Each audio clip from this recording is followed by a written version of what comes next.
والثاني إخلاص النية، والثالث موافقة الشرع الذي أمر الله تعالى أن لا يدان إلا به، وهما شرطان في قبولها হ্যাঁ। তারপরে এটা শেষ হয়ে গেছে। আলহামদুলিল্লাহ, আমরা সাধারণত সবসময় বলে থাকি যে ইবাদত কবুল হওয়ার শর্ত কি। আমরা তো ইবাদত বুঝছি কাকে বলে, এতক্ষণ ধরে যে আলোচনা হলে ইবাদত বুঝি নাই না, ইবাদত কাকে বলে বুঝছি। ইবাদত কবুল হওয়ার শর্ত লাগবে কি? লাগবে। ইবাদত কবুল হওয়ার কিছু শর্ত আছে প্রত্যেকটি। যেমন ধরুন আপনি সালাতের একটা কি আছে, শুরুত আছে না? আছে। ওযুরও শর্ত আছে না? তো অন্য যে কোনো জিনিসের একটা শর্ত আছে, শরত আছে।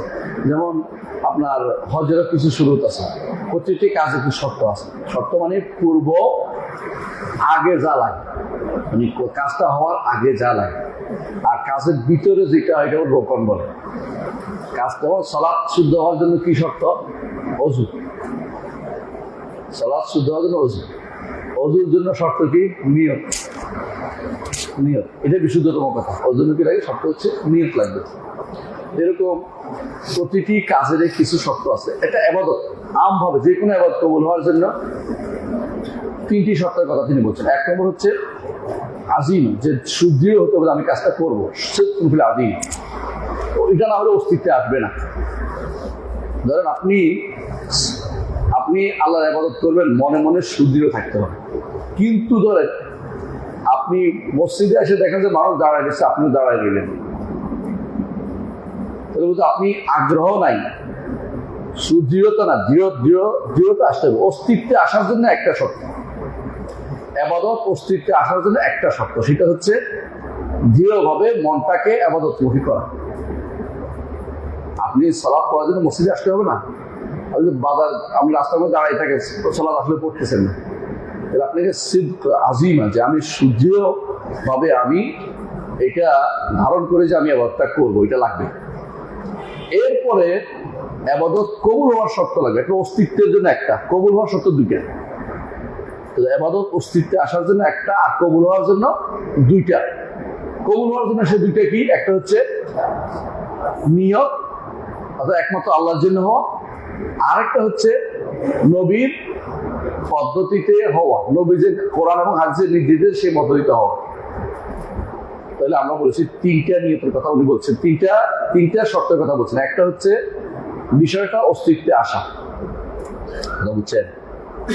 বিষয়টা অস্তিত্বে আসা। ধরেন আর একটু বুঝে বলি, বিয়ে করার জন্য আপনার নিয়ত আছে, তো বিয়ে করার জন্য আপনার দৃঢ়তা থাকতে হবে যে আমি বিয়ে করব, তারপরে আমি মেয়ে দেখবেন, তারপরে বিয়ে করবেন। এটা হলো প্রথম শর্তটা, হচ্ছে আমি অন্তরটাকে কি করব? সুদৃঢ় করব যে আমি কাজটা করব। এটাও অস্তিত্বে আসার পর শর্ত। আর কবুল হওয়ার শর্ত হচ্ছে দুইটা। একটা হচ্ছে রাসূলের, একটা হচ্ছে আল্লাহর জন্য নির্ধারণ করে যে আমি কাজটা আল্লাহর জন্য করব। আর দ্বিতীয়টা হচ্ছে আমি এটা করব শরিয়া যেভাবে বলছে, কোরআন এবং সুন্নাহ যেভাবে বলছে, রাসূল যেভাবে বলছে সেভাবে করব। রাসূল যেভাবে করছে সেভাবে করব।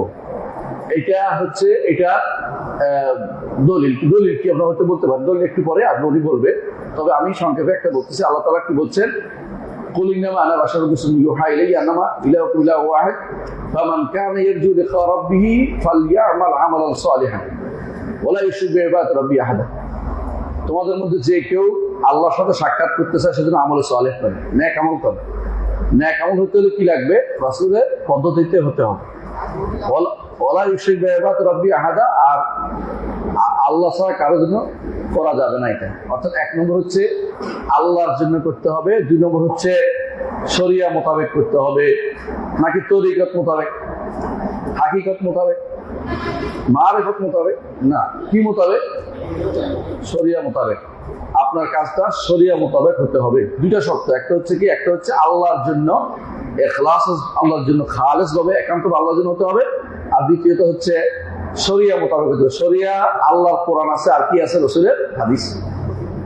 আল্লাহর কোরআন ও রাসূলের হাদিস মোতাবেক হতে হবে। তো আল্লাহর কোরআন রাসূলের হাদিস মোতাবেক হওয়ার জন্য এটা একটা সহজে একটা কথা বললে হয় যে রাসূলের তরিকা মোতাবেক হতে হবে। কারণ ইবাদতের নতুন কোনো পদ্ধতি আমরা আবিষ্কার করতে পারবো না। ইবাদতের যত পদ্ধতি কে বলে দিয়েছেন? মুহাম্মদ রাসূলুল্লাহ সাল্লাল্লাহু আলাইহি ওয়াসাল্লাম বলে দিয়েছেন। এই জন্য দুইটা শর্ত যদি বলি, এক নম্বর শর্ত হচ্ছে আল্লাহর জন্য। 2 নম্বর শর্ত হচ্ছে রসুলের পদ্ধতি মোতাবেক। তো এটাকে রসুলের পদ্ধতিটা কোথায় পাওয়া যাবে? আল্লাহ কোরআনে বলছে অথবা রসুলের হাদিসে বলছে। তাহলে আপনার শর্ত 2টা, একটা হচ্ছে আল্লাহর জন্য হতে হবে, একটা হচ্ছে রসুলের পদ্ধতি হতে হবে। আল্লাহর জন্য হতে হতে ইখলাস বলে এটাকে, আর রসুলের পদ্ধতি হচ্ছে তার শরিয়া মোতাবেক হতে হবে, কোরআন এবং সুন্নাহ মোতাবেক শরিয়া মোতাবেক হতে হবে। এই জন্য শরিয়া ছাড়া আপনার কোনো পথ নাই, আপনার জীবনে অন্য কোনো পথ নেই। হাকিকত, তরিকত, মারেফত এগুলোর সাথে ব্যবসা করছে, এগুলো কোনোদিনই ছিল না। 4টা জিনিস মানুষ বানাইছে, এগুলি মানুষ 3টা মানুষ বানাইছে, আর আল্লাহ দিচ্ছে শরীয়ত। আল্লাহ কোরআনে কারীম এই জন্য বলেছেন তুম্মা জাআলনাকা আলা শারিআতিল আমর, আপনাকে আমরা শরীয়তের উপর রেখেছি। এই জন্য ইবাদতের শর্ত কয়টা? 2টা। কি কি? ইবাদত কবুল হওয়ার শর্ত 2টা। একটা হচ্ছে কি?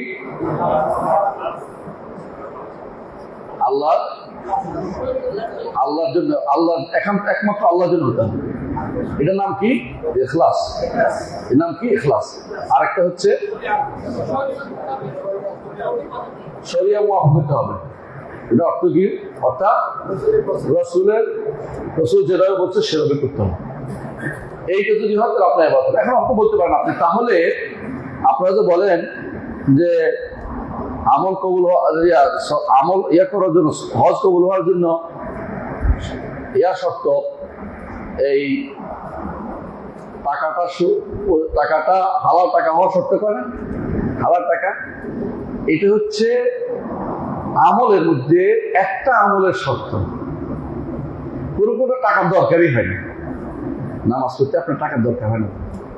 সমস্ত আমলের জন্য যে শর্ত সেটা 2টা, যেই কোনো ইবাদতের জন্য যে 2টা, একটা হচ্ছে ইখলাস, একটা হচ্ছে মুতাবা। একটা হচ্ছে ইখলাস, একটা রসুলের, একটা আল্লাহর জন্য একান্ত পাবো, একটা হচ্ছে রসুলের পদ্ধতিতে হওয়া। যে কোনো ইবাদতের জন্য এটা। এর বাইরে অন্যান্য ইবাদতের ভিন্ন ভিন্ন শর্ত আছে, যেমন ওযুর শর্ত আছে, আবার সালাতের শর্ত আছে, আবার দেখেন হজের শর্ত আছে ভিন্ন, আবার যাকাতের শর্ত আছে ভিন্ন। তো বোঝা গেল যে আপনার আম শর্ত হচ্ছে 2টা। একটা হচ্ছে কি? ইখলাস। আরেকটা হচ্ছে কি? মুতাবা। 2টা বলে, একটা হচ্ছে একান্ত আল্লাহর জন্য হওয়া, একটা হচ্ছে রসুলের পদ্ধতিতে হওয়া। একটাকে বলা ইখলাস, আপনার হচ্ছে মুওয়াফাকাতুশ শরিয়া, শরিয়ার অনুযায়ী হওয়া।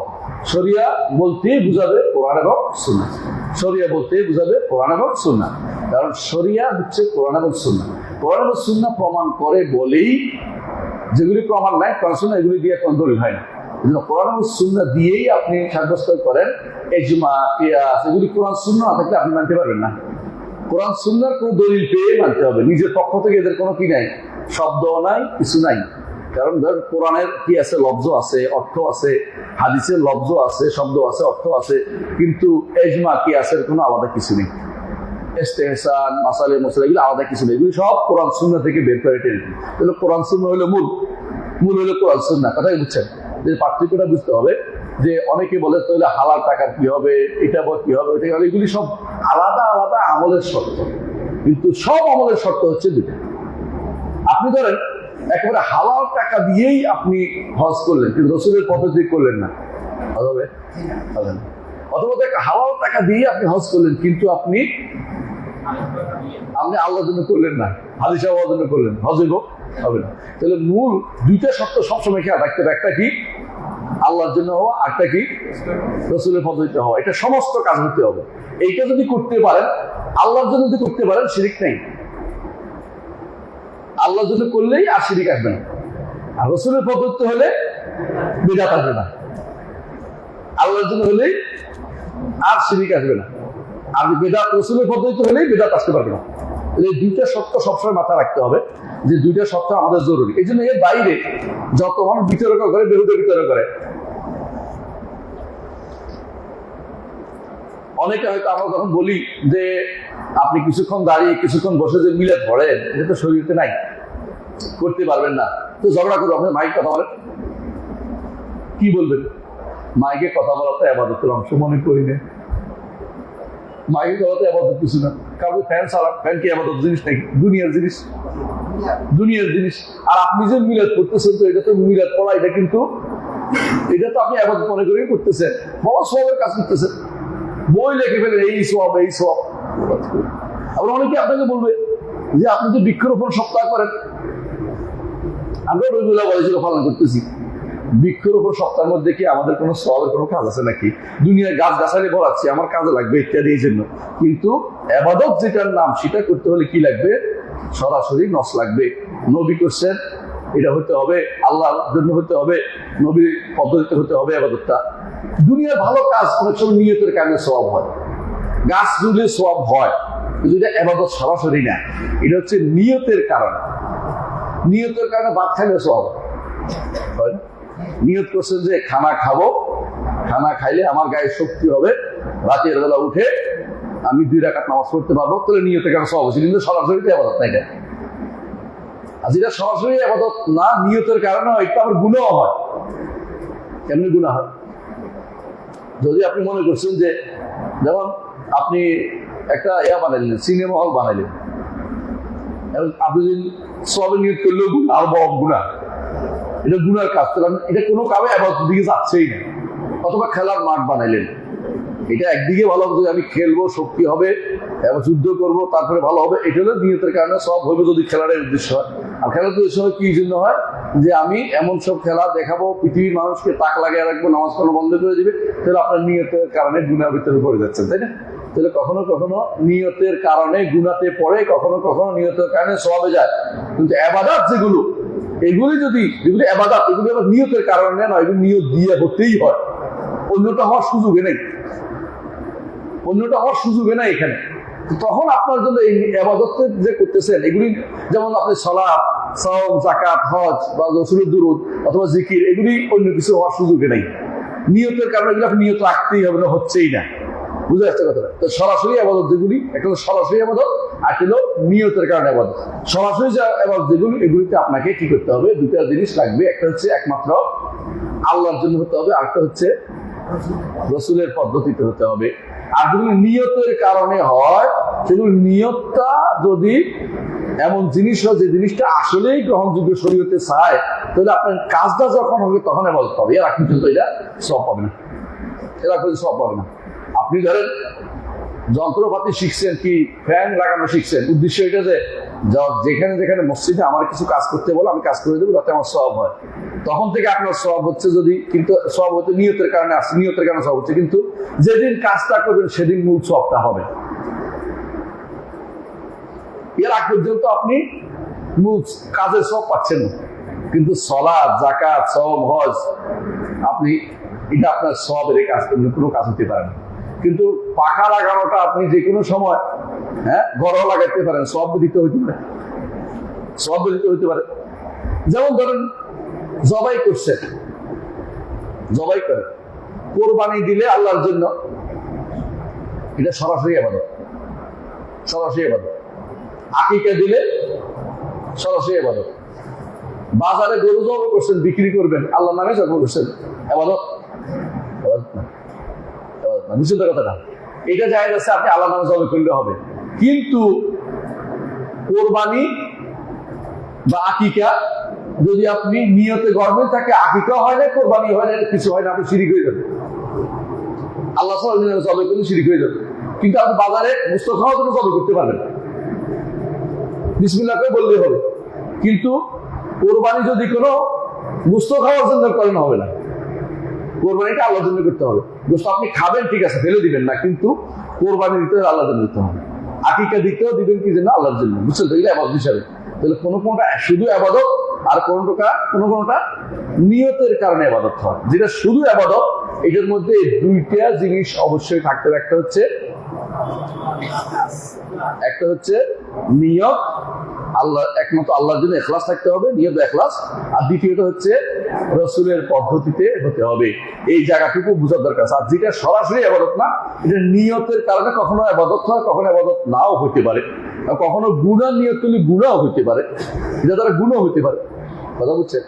একজন মানুষ ধরেন কম্পিউটার শিখছে এই জন্য যে এটা দিয়ে সে গান শোনায় মানুষকে, অথবা লাইন দিছে ঘরে ঘরে, এটা দিয়ে মানুষের হারাম দেখাবে, তাহলে গুনাহ হতে শুরু হয়েছে, না বন্ধ হয়নি। কিন্তু নিয়তের কারণে সমস্যা হচ্ছে। যেদিন থেকে গানটা যাবে এদিন থেকে ডবল গুনাহ হচ্ছে। নিয়তে এই গুণ হচ্ছে, আবার দেওয়ার আরেকটা গুণ হচ্ছে। কিন্তু এটা জিনিসটা এমন যদি হতো যে আমি এটা এই জন্য দিচ্ছি যে পাশে বসে বসে, হ্যাঁ, এখানে যে সমস্ত বই পাওয়া যাবে এগুলি নামাই নেমে পড়বে, কোরআন হাদিস শিখবে, সেইটা দিয়ে ব্যাখ্যা দর দিবে, সে মানুষের কাছে প্রচার করবে, তাহলে কিন্তু নিয়তের কারণে সওয়াব হচ্ছে এটা।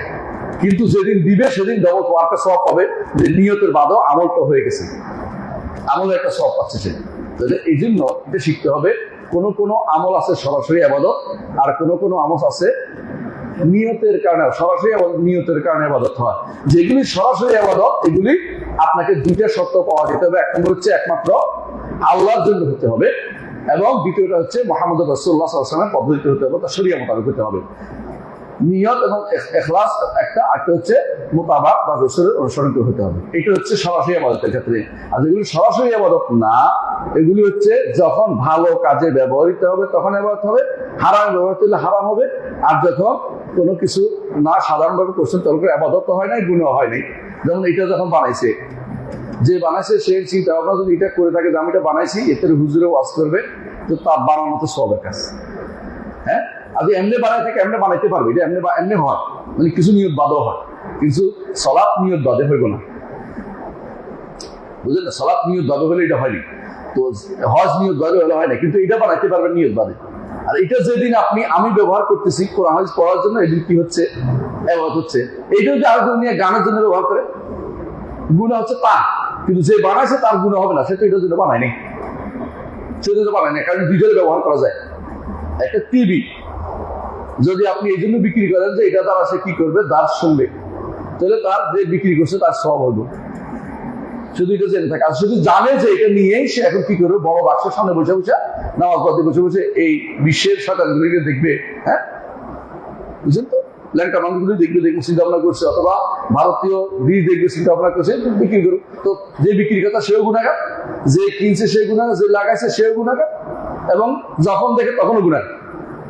তাহলে বোঝা গেল নিয়তের কারণে কখনো কোনোটা কি হয়, ইবাদতে হয়, কখনো কোনো নিয়ত বাদে। এটা ইবাদত জিনিস, নিয়ত বাদে এমনি এমনি হয় না, এমনি এমনি কিছু হয় না, এমনি এমনি কোনো কিছু হইতে পারে না।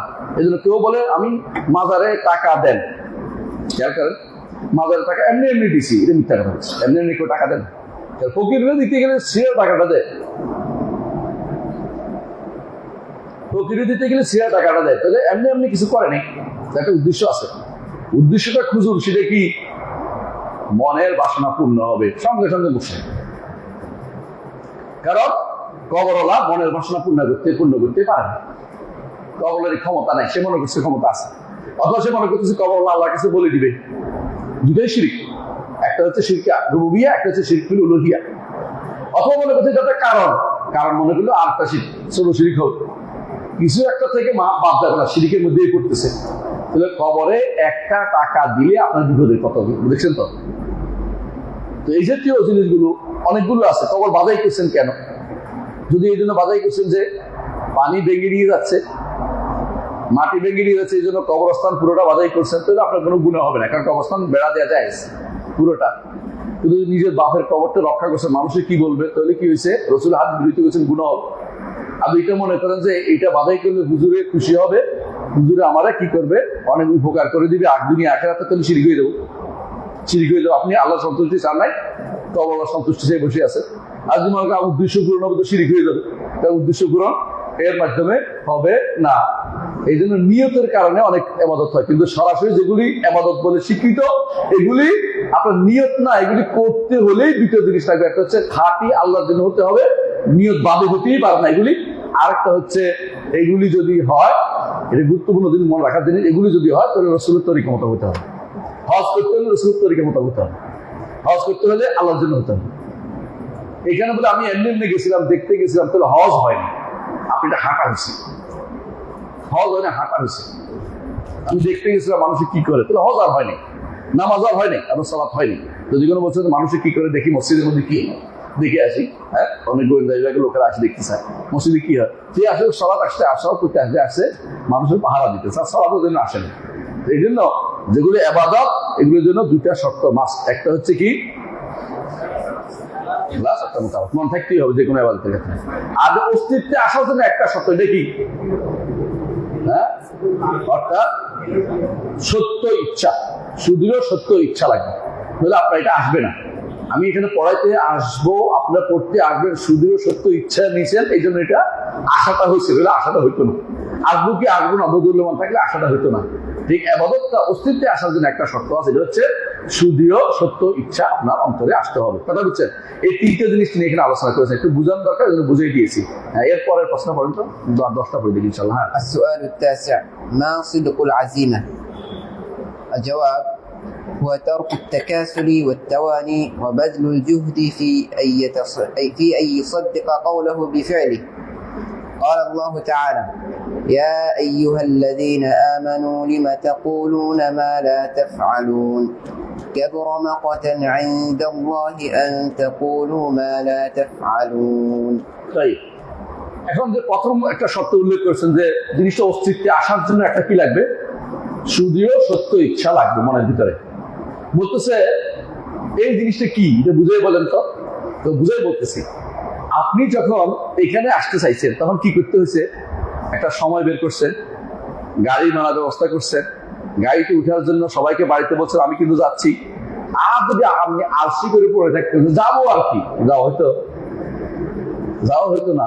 তাহলে বোঝা গেল এটার অর্থ হচ্ছে আলসেমি না করা, মানে নিজেকে যাওয়ার জন্য প্রস্তুত করা, যে আমি যাচ্ছি। এই যে আপনার কথা এবং কাজের মধ্যে মিল তৈরি করে আপনি নিজেকে প্রস্তুত করা, এটার নাম হচ্ছে সুদৃঢ় ইচ্ছা। সুদৃঢ় ইচ্ছা না হলে আপনার সালাত আসতে পারবেন না। যদি শুয়ে থাকে আসবো আর কি সালাতে, হ্যাঁ আসতেছি, সালাতটা কিন্তু আসা হয় নাই, শুয়ে রয়েছে সে। তাহলে আলসেমি না করে আপনাকে সুদৃঢ়ভাবে কাজটা করার জন্য, কথা এবং কাজের মধ্যে মিল তৈরি করার জন্য আপনি প্রস্তুত থাকলে সেভাবে সুদৃঢ় ইচ্ছা আপনাকে আসতে হবে। এখন বলেন দলিল দেন।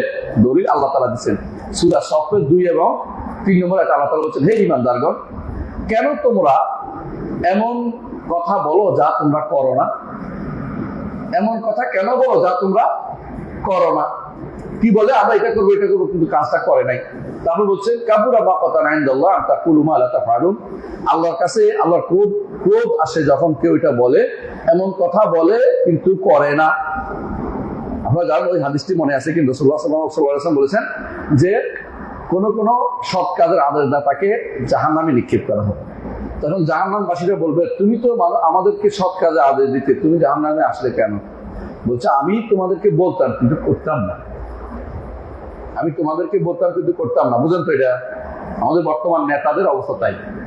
নেতারা মসজিদে দেন, ওয়াজ করে ভরাই ফেলবে, নিজেরা জীবনও শরিয়া মানে না, আল্লাহ শরিয়ার বিরুদ্ধে চলে, কিন্তু মসজিদে দিবেন দেখবেন যে ওয়াজ করতেছে, ভালোই ওয়াজ করতে পারে, একবার সুদ দিয়ে ওয়াজ করে ফেলবো, কোরআন হাদিস দিয়ে ওয়াজ করে ফেলবো, কিন্তু জীবনও তারা আল্লাহ শরিয়া মানতে রাজি নেই। আল্লাহ শরিয়া মানতে আমরা সবাই বাধ্য। আল্লাহ শরিয়া মানতে প্রতিটি মুসলিম বাধ্য, প্রতিটি ইমানদার বাধ্য। কাফেরও মানতে বাধ্য, কিন্তু মানে না দেখা তার গুনাহ হবে অতিরিক্ত। এটার কারণে অতিরিক্ত গুনাহ হবে, কুফরির কারণেও শাস্তি হবে, শরিয়া না মানার কারণেও শাস্তি হবে, ডবল শাস্তি হবে। দলিল আল্লাহ কোরআনে কারীম বলেছেন যে ক্বালু মা সালাকাকুম ফি সাকার, তাদেরকে বলা হবে তোমরা জাহান্নামে কেন আসছো, কেন সাকার পড়ে গেলে? ক্বালু লাম নাকু মিনাল মুসাল্লিন, আমরা সালাত পড়তাম না। জাহান্নামে যাওয়া, বুঝছেন তো, কাফের জাহান্নামে গেছে, যাবে তার সালাত আদায় না করার কারণে। সালাতটা কি? শরীয়ত। ওয়ালাম নাকু নুতআমিল মিসকিন, মিসকিনদের খাওয়া দিতাম না, যাকাত দিতাম না।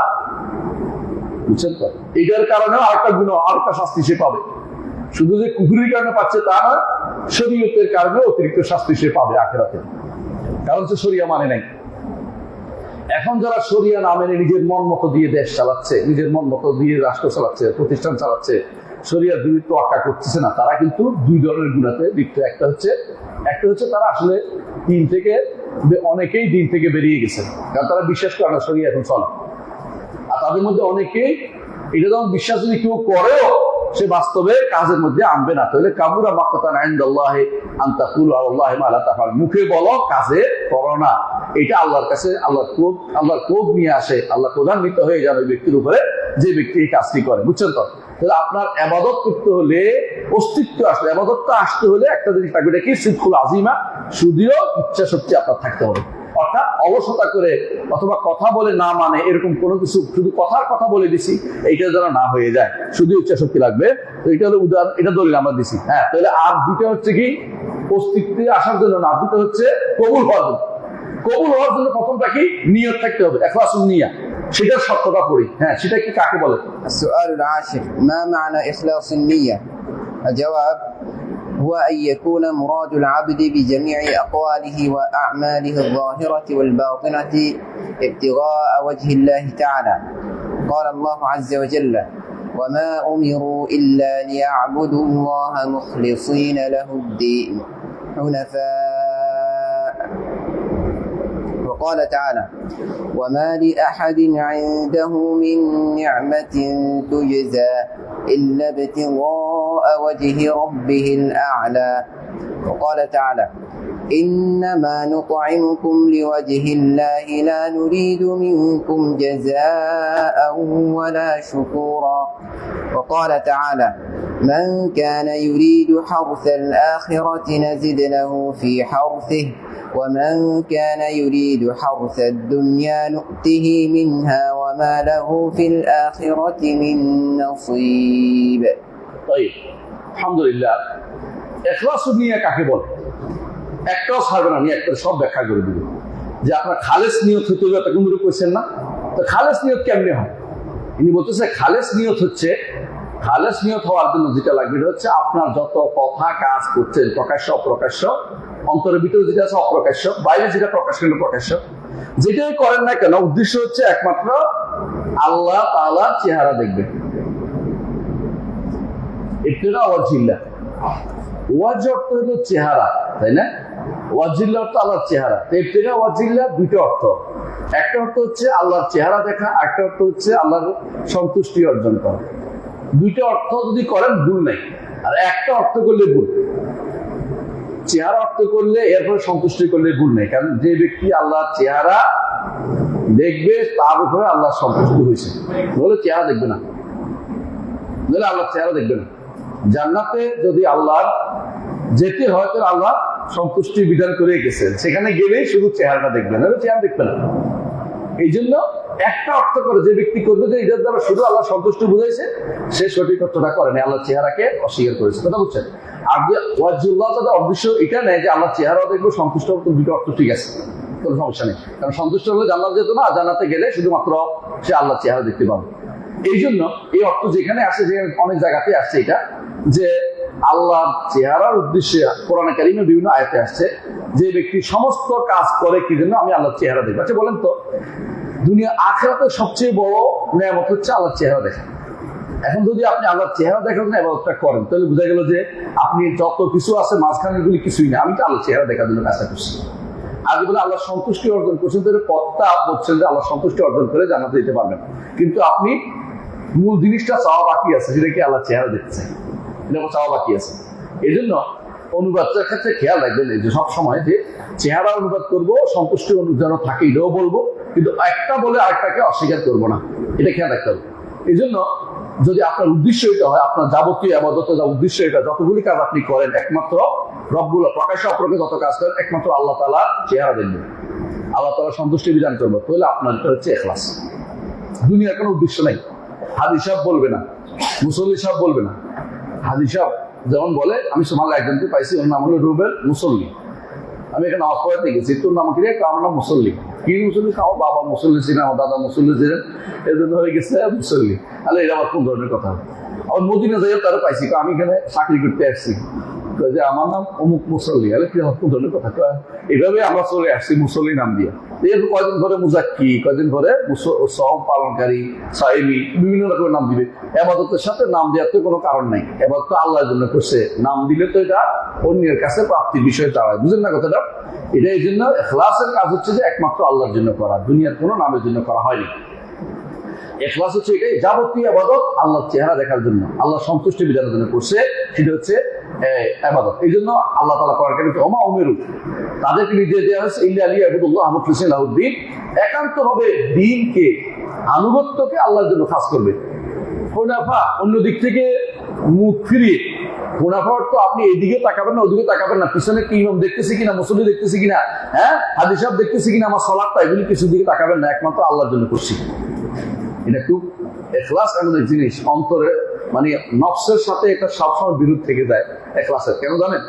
নফসকে আমার তো কিছু কইল টইল না। হাজী সাহেব মক্কা জিন্দাবাদ মদিনা জিন্দাবাদ করতে করতে তারা কি দিতে হয়, হ্যাঁ হাজী সাহেবদের কি দিতে হয়, একটা মানে তার নামে কি করতে হয়, একটা স্লোগান দিতে হয়। স্লোগান দিলে খুশি হয়ে যায়। একটা টাকা দিছে, হ্যাঁ বলেন মারহাবা, একটা টাকা দিছে না, এই যে মারহাবার জন্য একটা টাকা দিলেন, তাহলে কি হলো আপনার আল্লাহর জন্য হয় না, মারহাবাতে চলে গেছে। কথা বুঝলেন কিনা? মানে এই ক্লাসটা আসে নাই, মারহাবাতে চলে গেছে। এটা এই মারহাবা যেন না জানে না দেয়, এটা আপনি খেয়াল রাখবেন। মারহাবার জন্য দেখি অনেকে আছে বলে যে আমার এটা বলার দরকার নেই, কে দিচ্ছে আপনি টাকাটা দেখে দেন। অনেকে আছে টাকা দেয় কাউকে বলে না, কারণ হয়তো পারে তার মনের ভিতরে ইল মোটিভ আছে, আমি যে কাজটা করছি কেউ দেখলো না। অনেকে আছে হজ করে আসছে বলে যে শোনেন আমি কিন্তু এতটা তোয়াফ করছি, এটা আমার বলার দরকার কি ছিল? আমাকে আপনি কেন বলছেন? যদি বলেন যে আমি যদি ওখানে থাকতাম যে তোয়াফ করতে হলে কাজে লাগতো, যে আমি কিন্তু কিছু করছি, তাহলে আমার একটা আগ্রহ চলতো। তাহলে আপনি যে বলছেন আমি এতটা করছি, এটা কি জন্য আমার লাভ হবে কি? এটা হচ্ছে আপনার নিজের ইল মোটিভ আছে, যে আমি যে কাজটা করবো কেউ তো জানলো, আল্লাহ জানলে আমার তো মানুষের জানার দরকার আছে। অনেক কি করে ছবি তুলে বলে যে মাকে নিয়ে তো অফ করছি, মাকে নিয়ে হজ করছি, মাকে নিয়ে উমরা করছি। এটা তুমি আমার দেখানোর দরকার নেই, কারণ কে জানবে? আল্লাহ জানবে। অন্তরের জন্য কোনো অংশ না থাকলে এটা ক্লাস। অন্তরের মানে আপনার নিজের জন্য কোনো অংশ নাই, বুঝলো দেখ আল্লাহর জন্য হচ্ছে, যে আমার কিছু না আল্লাহর জন্য করছি, এটা যদি ব্যক্তি করতে পারবে সেটা হলো এখলাস। এই এখলাসটা আজিজ, খুব বিরল জিনিস, খুব পাওয়া যায় না সহজে। তার মন বলে যে আমি তো কিছু, আমার তো কিছু বললে টলো না, আমার তো কিছু বললে টলো, আমি যে একটা কাজ করছি। কিন্তু অনেক সময় মন খারাপ হয়ে যায় আরো কোনো প্রশংসা শুনলে, হে কে কোন দিনে করছে, আমি এত এই ছিলাম, মানে নিজের প্রশংসা শুনতে চাই না। এগুলো এখলাসের বিপরীত কাজ। আল্লাহ আমাদেরকে মাফ করুন। এখলাস বিপরীত কাজ মানুষের ভিতরে সবচেয়ে বেশি। আল্লাহ যেন আমাদেরকে এখলাস দান করে। আল্লাহ তো আরো বলেছেন ওয়ামা আহাদিন ইনদাহু মিন নি'মাতিন তুজা। আবু বকর রাদিয়াল্লাহু আনহু যে দান করতেন, মানুষদেরকে মুক্ত করতেন, যাদেরকে কষ্ট দিচ্ছিল এই আরবের মুশরিকরা, তিনি তাদেরকে কিনে আজাদ করে দিচ্ছেন, মুক্ত করে দিচ্ছেন। তো একদিন তার বাবা বললেন তুমি যাদেরকে মুক্ত করে দিচ্ছ এরা তো কোনোদিন আমার পাশে দাঁড়াবে না, এরা তো কোনোদিন তোমার বিপদে দাঁড়াবে না, এরা তো দুর্বল। তো তিনি বলছেন যে আমি তো আমার পাশে দাঁড়ানোর জন্য এগুলিকে মুক্ত করতেছি না, আমি আল্লাহর সন্তুষ্টির জন্য, আল্লাহকে আল্লাহ চেহারা দেখার জন্য করছি। এই আয়াতটা আল্লাহ পছন্দ, এই কথাটা আল্লাহ পছন্দ করেছেন। আল্লাহ এই জন্য বলে দিয়েছেন ওমা আলী আহাদিন ইনদাহু মিন নি'মাতিন তুজা। আবু বকর যা করছে কোনো কিছু পাওয়ার আশায় করে নাই দুনিয়ার বুকে, বরং কি চাইছে ইল্লাবতিগা ওয়াজহি রাব্বিল আলা, তার সর্বোচ্চ উপরে থাকা আরশের উপরে থাকা রবের চেহারা দেখার জন্য করছে। আল্লাহ এটা একেবারে খালেদ স্থায়ী করে দিয়েছে সূরা আলার মধ্যে, সূরা লাইলের মধ্যে। এর অর্থ হচ্ছে আপনার কাজ যেন আবু বকর রাদিয়াল্লাহু আনহুর মতো হয়।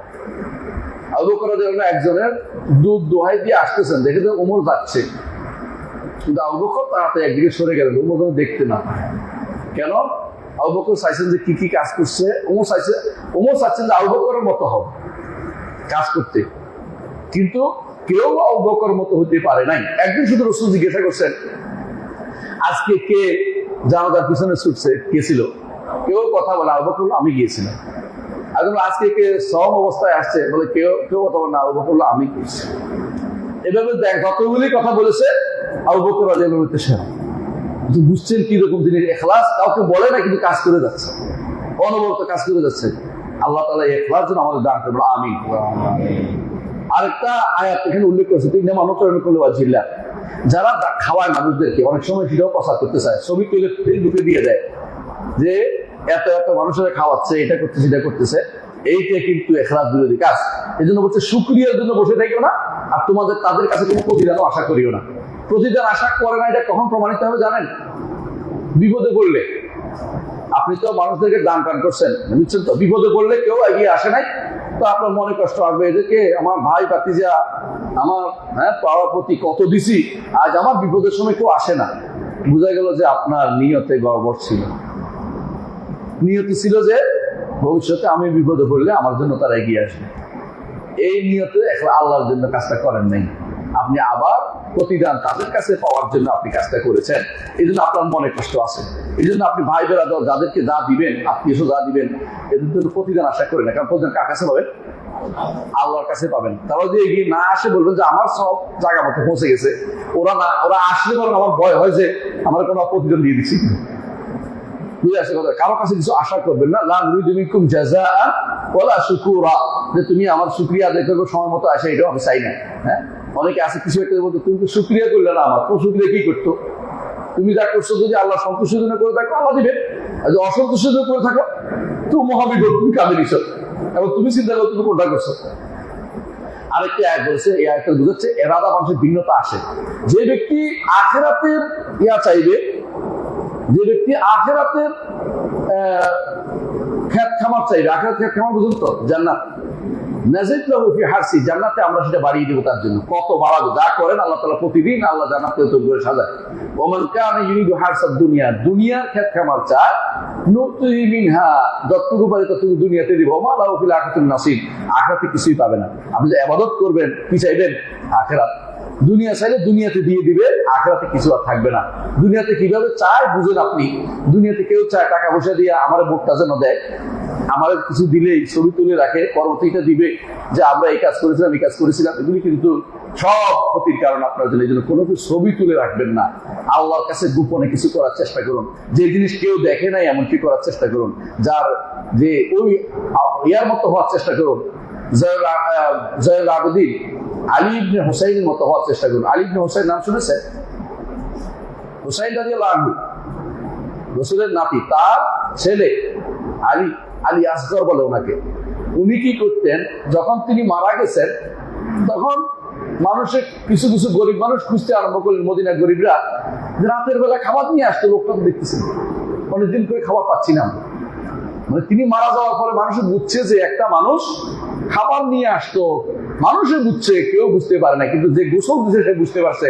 তার পিঠে বড় বড় চাকার দাগ, কিসের চাকা? রাতে যে বড় বড় জিনিস কাঁধে নিতেন, এগুলি তার পিঠে চাকার মতো পড়ে গেছে। কেউ জানে নাই তিনি রাতের বেলা খাবার নিয়ে মানুষের ঘরে পৌঁছে দিয়েছেন। মৃত্যুর পরে যে গোসল দিচ্ছে সে বুঝছে, আর যারা খাবার পায় না মৃত্যুর পরে তারা বুঝছে যে তারা তো খাবার আসে না, ওই লোকটা কই গেল, কিন্তু জানতেও পারে নাই এই লোকটা কে ছিল। এটার নাম হচ্ছে ইখলাস। আল্লাহ আমাদের মুখলিস বানিয়ে দেন, আমিন। ইনশাআল্লাহ আমরা পরবর্তী দার্সে 11 নম্বর দার্স থেকে পরবর্তী ক্লাস নেব ইনশাআল্লাহ।